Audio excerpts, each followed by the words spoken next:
Bonjour, bonsoir, bienvenue sur ce webinaire via la carte mentale sur les complices. Alors les complices, on peut préciser, les complices de la basse fréquence ou la conscience pauvre.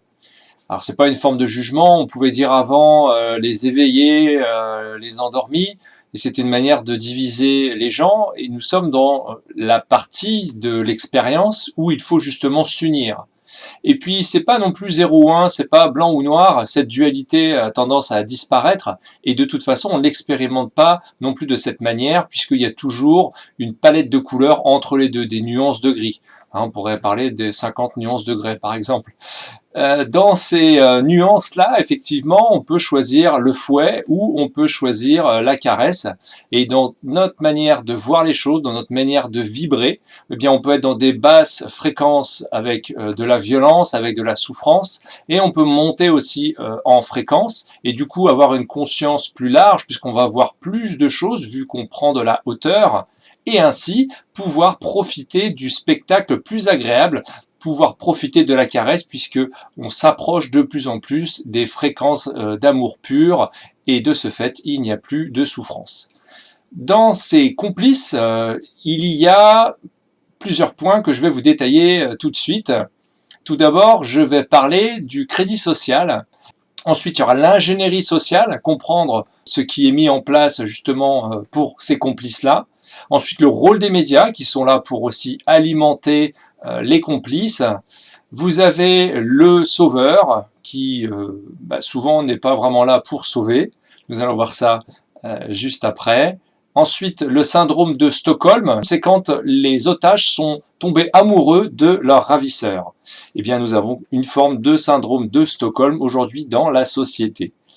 Ensuite, le pacte avec le diable. Et puis, en dernier point, l'aide. Donc, restez jusqu'au bout de ce webinaire pour voir comment, justement, être aidé. Que vous soyez, vous, le complice ou, à l'inverse, que vous soyez le sauveur ou que vous vous estimiez comme étant plus haut donc en conscience, plus haut en fréquence. Et bien, dans ces cas-là, vous aussi, vous allez profiter de ces conseils donc dans la dernière partie.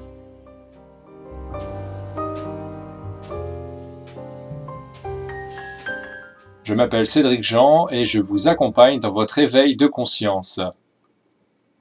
Le webinaire que je vais vous présenter maintenant est en intégralité sur neurosatis.fr pour ceux qui ont l'abonnement Ange de Lumière et vous allez voir une partie un peu plus limitée avec les grands titres dans ce webinaire qui va vous permettre déjà de comprendre et d'approcher la manière dont les complices peuvent être influencés dans cette mascarade mondiale.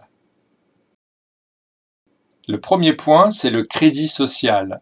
Ceux qui sont obéissants, qui font tout ce qu'on leur dit, qui disent oui, eh bien, ils ont accès au restaurant, ils ont accès aux salles de spectacle, ils ont accès aux salles de sport, loisirs, etc. Et puis, il y a aussi une manière, avec ce crédit social, de mettre au pas donc les récalcitrants. C'est-à-dire que on va retirer des droits fondamentaux à ceux qui ne sont pas les complices et infliger également le poids de la culpabilité. On fait croire aux complices que les autres sont coupables de cette situation.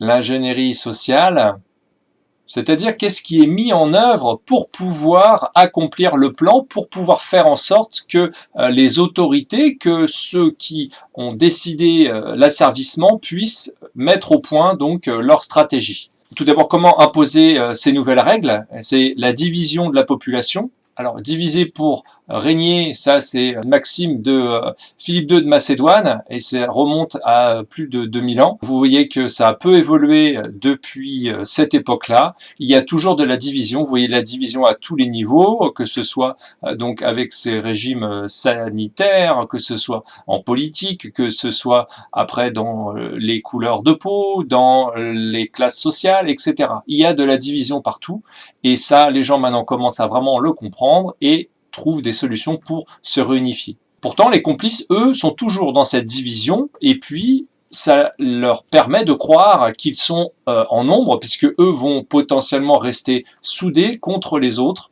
Eh bien, ceci, c'est une illusion et c'est aussi le stratagème donc, de cette ingénierie sociale. Pour imposer ces nouvelles règles, il va également être mis en place la haine, d'imposer, de suggérer la haine contre ceux qui ne se conforment pas. Et de ce fait, vous avez vraiment cette division qui prend tout son sens, puisqu'il y a opposition entre deux clans qui normalement devraient être réunis contre leurs ravisseurs. Ainsi, ils vont insérer des règles de clivage. Le groupe est ainsi disloqué, ce qui va permettre de pouvoir être plus fort dans cette division. Comme tout est explosé, il y a une perte de cohésion et d'unité. Les ravisseurs, maintenant, veulent imposer une nouvelle manière de voir la société, une société moderne, une société nouvelle, dans laquelle ils vantent tous les bénéfices, ils vantent la sécurité. On fait appel dans la pyramide des besoins qu'avait développé Abraham Maslow. Et de ce fait, on est dans une situation qui peut être aussi un petit peu délicate, puisque qui dit changement dit résistance au changement. C'est pourquoi les complices sont déjà convaincus que le changement est positif, et de ce fait, les autres donc vont opposer une résistance, et on va faire croire donc aux complices que les autres sont coupables, puisqu'ils ne veulent pas se soumettre à ce changement. On arrive aussi dans une période assez délicate, puisque tout changement peut connaître des failles et connaître une certaine faiblesse. Dans ces besoins, la pyramide de Maslow, on retrouve la facilité d'être en groupe, ce plaisir de se sentir en groupe, les complices se sentent soudés, se sentent groupés, donc il y a cette cohésion de se dire « j'agis en complicité parce que je vais rejoindre ce groupe qui me semble être plus grand que les autres ». Par la manipulation globale, ils ont aussi l'impression de faire quelque chose de bien. C'est eux qui ont raison et ceux qui ne veulent pas se soumettre ont tort. Donc vous avez une double validation. Je me sens dans un groupe puissant et je me sens faire le bien. Donc de ce fait, ils ont arrêté de réfléchir et suivent vraiment le mouvement. Une petite note à ce niveau pour aussi faire comprendre à ceux qui ne sont pas complices de tout ce stratagème, c'est que justement, comme l'idée des moutons de Panurge, ce qui va se passer, c'est qu'à un moment donné, quand ce groupe qui se sent très fort, qui se sent très soudé, qui se sent beaucoup plus gros que les autres va commencer à diminuer, qu'il va y avoir des failles de plus en plus importantes à l'intérieur, et bien c'est là qu'il va y avoir cette fameuse bascule et tout va s'écrouler d'un coup. Donc, gardez patience, réjouissez-vous de chaque journée et bientôt il va y avoir donc ce basculement.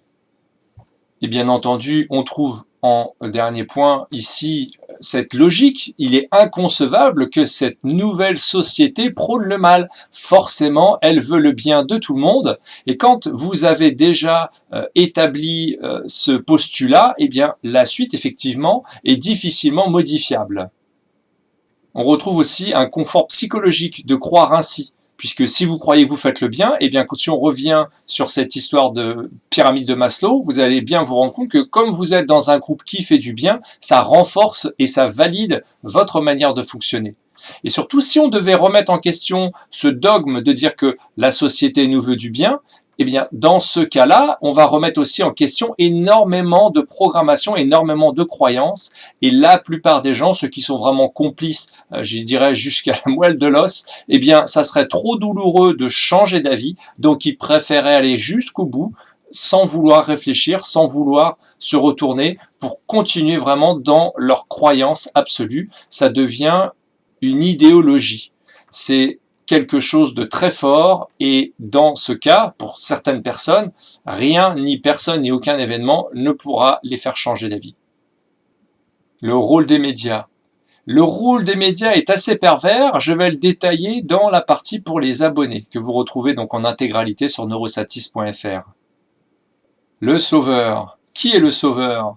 Le sauveur, ce ne sont pas les complices qui se sont laissés faire, ou qui ont dit oui à tout ce qui venait.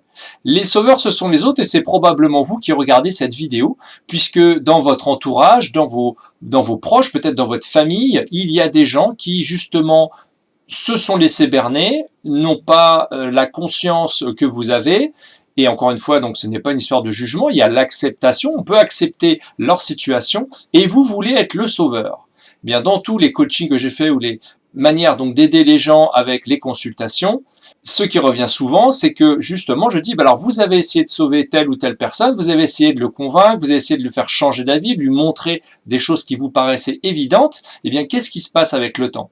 Eh bien, ce qu'on me dit, c'est que dans quasiment tous les cas, eh bien, rien n'a changé. La seule chose, donc la personne qu'on veut sauver est restée dans sa certitude, donc c'est mis 2, 3 doses et plus.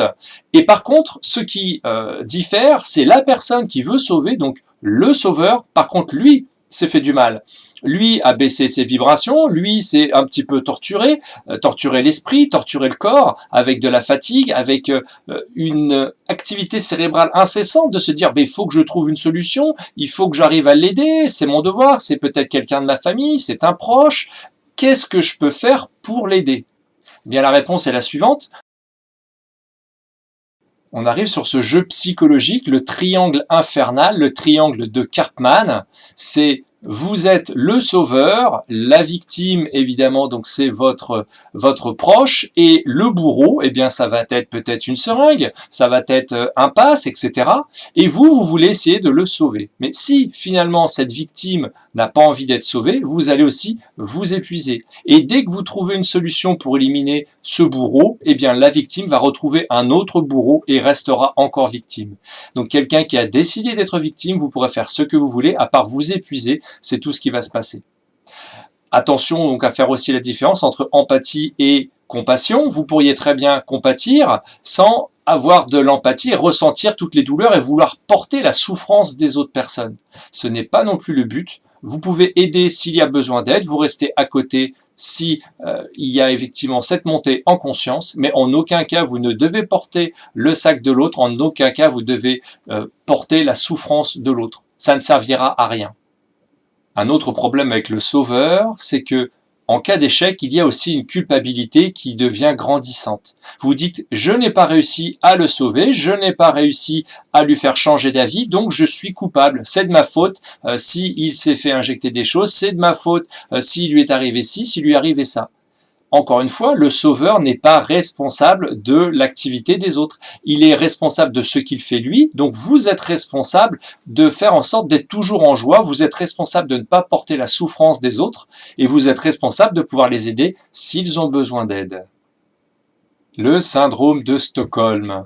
Le syndrome de Stockholm, c'est la victime qui va trouver de la sympathie pour son bourreau, qui va tomber amoureux de son ravisseur. Certains réclament plus de restrictions. Vous voyez qu'il y a des restrictions qui sont imposées et il y en a qui vont en vouloir plus, qui vont même se mettre en position, être encore plus fermes, encore plus rigides que les autorités, faire des contrôles alors que ce n'est pas leur rôle. Il y a cette manière de vouloir en faire plus. Encore une fois, c'est un peu ce syndrome du bon élève de se dire « je veux être validé par mes supérieurs » ou « je veux être validé par ce groupe » en disant « voilà, je fais bien, je suis un bon élève, je vais permettre de faire plus de restrictions pour enrayer plus rapidement les faux problèmes et de ce fait, je deviens moi aussi complice, cette fois-ci aussi dans l'action, pour faire en sorte que cette ingénierie sociale prenne de plus en plus de place. Cela entraîne des violences contre la différence.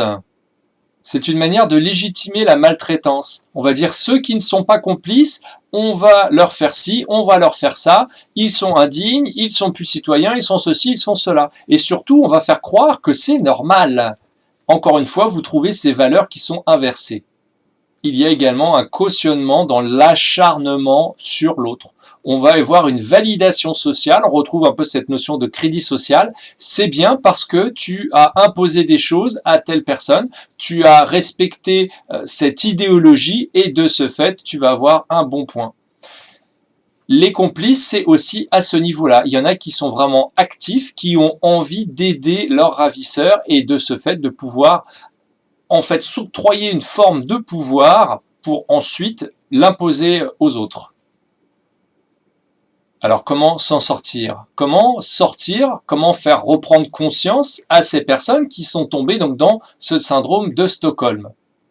Je vous explique cette partie-là donc dans le webinaire complet sur neurosatis.fr qui va être réservé aux abonnés et dont vous avez le lien en description. Le pacte avec le diable. Les complices ont signé un pacte avec le diable. Si vous acceptez, si vous obéissez, vous serez récompensé. C'est l'histoire de la société sur du long terme. Il y a la création d'une dépendance progressive.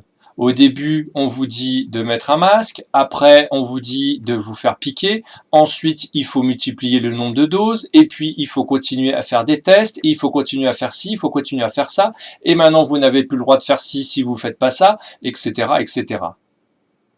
Cela veut dire aussi que les termes du contrat changent en permanence. Ce qui était vrai il y a 1 an ou même il y a 2 semaines est maintenant faux, il y a de nouvelles règles.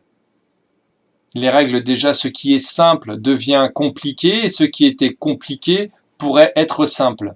Le fait que tout change en permanence, cela aussi évite aux gens de trop réfléchir et de ce fait, les complices vont agir, vont répondre naturellement oui à toutes ces choses qui sont mises en place.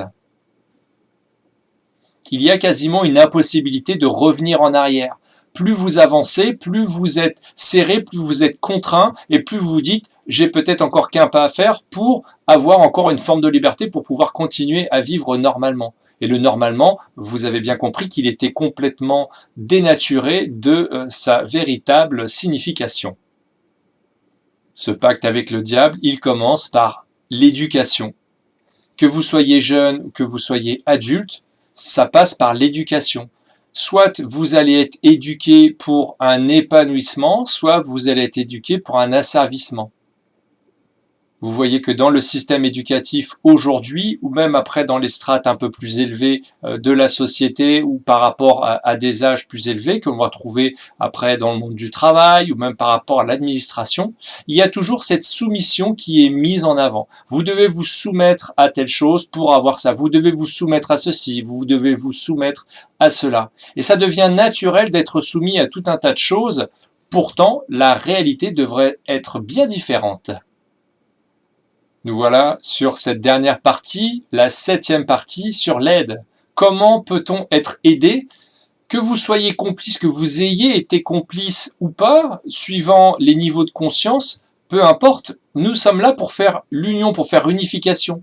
Et je dirais même que quelqu'un qui est complice du système actuel et qui, de ce fait, est dans sa réalité et est certain de faire le bien, il est peu probable qu'il arrive à ce niveau de la vidéo. Donc, je m'adresse bien aux personnes qui connaissent autour d'eux des complices ou qui en ont connu, ou peut-être même elles qui étaient complices auparavant.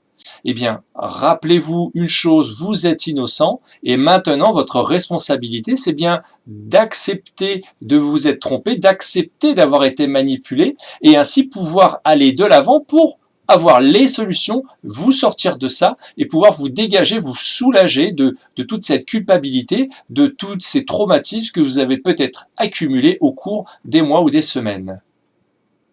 Il va y avoir également sur la chaîne Neurosatis Médium et Guérison des directs où vous allez pouvoir vous connecter et pour partager vos problèmes qui méritent des solutions et de ce fait je vais pouvoir vous aider concrètement donc en direct et en public à un certain nombre de vos interrogations et pour pouvoir vous aider justement dans cette guérison globale, dans cette acceptation pour votre montée en conscience, votre montée vibratoire.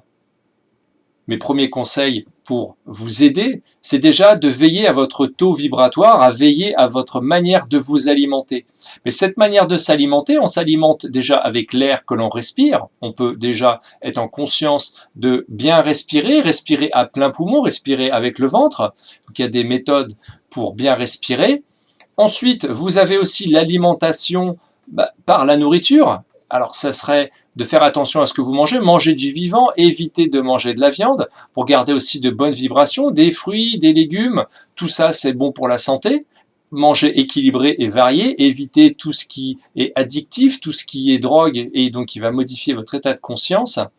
Et pour vous aider là-dedans, c'est aussi avoir une alimentation, des bonnes alimentations psychiques, c'est-à-dire regarder des contenus vidéo inspirants, arrêter de regarder des films ou des séries avec de la violence, arrêter de regarder les médias, arrêter de regarder des gens qui sont anxiogènes ou qui vont répéter en boucle les absurdités qu'on peut nous servir dans les médias, parce que, comme j'avais expliqué dans une vidéo une trilogie 99% des éveillés se trompent, c'était pour dire que des gens qui sont montés en conscience, finalement, pensent que la manière de pouvoir sortir de ça, c'est de continuer à pointer du doigt les incohérences qu'on veut nous imposer.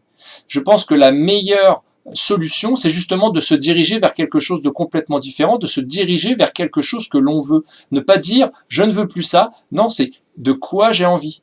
Comment je mets en place ces nouveaux choix dans ma vie pour m'éloigner de cette réalité qui me désintéresse au plus haut point. Maintenant, je veux ça, je veux ça, je veux ça, et comment je fais pour le mettre en place dans ma vie? Les bonnes questions apportent les bonnes réponses. Et je suis là aussi pour répondre à toutes vos interrogations avec des consultations que vous trouverez sur neurosatis.fr et également ceux qui ont peut-être des traumatismes, des souffrances, des problèmes dans votre corps physique ou dans vos corps émotionnels. Avec les soins énergétiques que je vais faire, je vais également pouvoir vous libérer de certains voiles, d'obscurcissement que vous avez pu avoir, de tristesse, de peine de cœur, etc. Tout ceci se résout, tout ceci se guérit, se nettoie avec les soins énergétiques que vous retrouvez aussi sur neurosatis.fr. Et le dernier point, c'est aussi de trouver tous les outils sur neurosatis.fr. Dans les formations, il y a des formations qui sont gratuites et il y a aussi des formations qui demandent une petite contribution. Vous avez le programme de transformation, la méthode Neurosatis, qui va vous permettre de tout transformer dans votre vie et de faire en sorte de ne plus être alimenté par le moteur de la peur, mais d'être alimenté par le moteur de la satisfaction. Puisque aujourd'hui, quand on va prendre une décision, soit on le fait pour éviter de la souffrance, soit on le fait pour avoir du bonheur. Eh bien, mettez-vous en mode bonheur et ne choisissez que ce que vous voulez faire en vous mettant dans la bonne position. Actionnez le levier bonheur et réfléchissez avec votre cœur et choisissez pour votre bonheur. Je vous remercie d'avoir suivi cette vidéo jusqu'au bout.